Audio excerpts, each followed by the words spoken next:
இங்க பாருங்க, இந்த கல்யாணத்துல எந்த குறையும் யாருக்கும் இருக்க ஓகே மேடம். இங்க பாருங்க, ஏதாவது பிரச்சனை வந்துச்சுன்னா அப்புறம் நான் மனுஷியா இருக்க மாட்டேன் மேடம், நான் பாத்துக்கிறேன். எல்லாத்துக்கும் சரி சரிங்காதீங்க. என் பேத்தி கல்யாணம் நல்லபடியா நடக்கணும். உங்களுக்கு புரியுதுல்ல? மேடம், ப்ராப்ளம் வராது. Okay madam. போயா போங்க, போய் வேலையை பாருங்க. சும்மா மண்டே ஆடிக்கிட்டு எதையாவது சொல்ல வேண்டியது. என்ன மித்ரா, என்ன ஆச்சு? கண்ணெல்லாம் கலங்கி இருக்கு.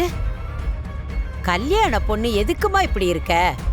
பாட்டி, நான் எவ்வளவுதான் மனசை தைரியமா வச்சுக்கிட்டாலும் அந்த பாரதியை நினைச்சா எனக்கு ரொம்ப பயமா இருக்கு பாட்டி. ஏதாவது ஒரு பிரச்சனையை பண்ணி எனக்கும் ஆதிக்கும் நடக்க போற இந்த கல்யாணத்தை எப்படியாச்சும் தடுத்து நிறுத்திடணும்னு கங்கணம் கட்டிக்கிட்டு இருக்கா.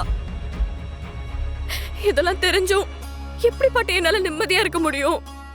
அவ உங்ககிட்ட விட்ட சவால ஜெயிக்கணுங்கிறதுக்காக உங்ககிட்ட ஏதாச்சும் பொய் சொல்லியாவது நான் கெட்டவனு கண்டிப்பா நிரூபிக்க பாப்பா. அப்படி பண்ணுனா நான் என்ன பாட்டி பண்றது?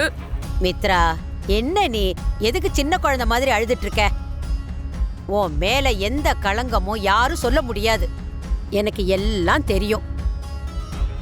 நீ எந்த தப்பும் பண்ணாதப்ப இந்த பாரதி எதையாவது பண்ணிடுவாளோன்னு நினைச்சு எதுக்கு பயந்துகிட்டு இருக்க? இங்க பாரு, நியாயம் நம்ம பக்கம் இருக்குமா? அவ என்ன பண்ணாலும் சரி, கடவுள் அதை நமக்கு காட்டி கொடுத்துருவாரு. நீ தேவையில்லாம வருத்தப்படக்கூடாது. என்னடா? நீங்க சொல்றதெல்லாம் கேக்குறப்போ மனசுக்கு நிம்மதியா தான் இருக்கு. ஆனா அடுத்த நிமிஷம் அவ என்ன பண்ணுவாளோ ஏது பண்ணுவாளோன்னு நினைச்சு பயமா இருக்கு பாட்டி.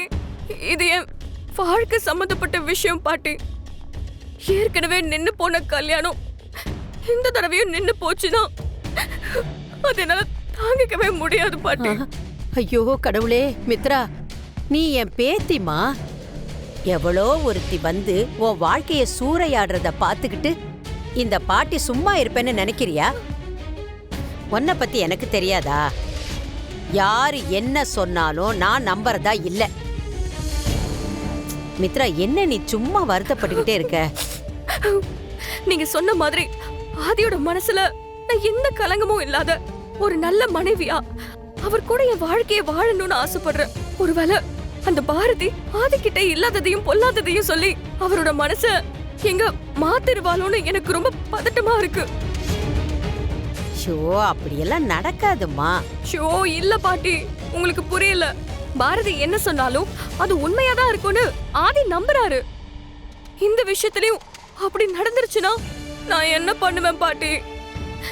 எனக்கும் ஆதிக்கும் நடக்க போற இந்த கல்யாணத்துல எந்த பிரச்சனையும் வந்துடக்கூடாது.